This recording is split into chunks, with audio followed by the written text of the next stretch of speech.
जिल्ह्यातील उकनी कोळसा खाण दुर्घटनेनंतर खासदार प्रतिभाताई धानोरकर यांनी प्रत्यक्ष खाण परिसराला भेट घेऊन आढावा घेतला।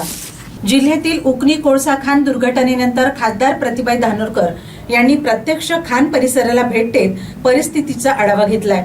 यावेळी त्यांनी कोळसा खाण प्रशासनाला जाब विचारत भविष्यात अशा घटना टाळण्यासाठी कठोर उपाययोजना करण्याच्या सूचना दिल्या। स्थानिक प्रकल्पग्रस्त तसेच सुशिक्षित बेरोजगार युवकांना रोजगार देण्याची मागणीही त्यांनी केली।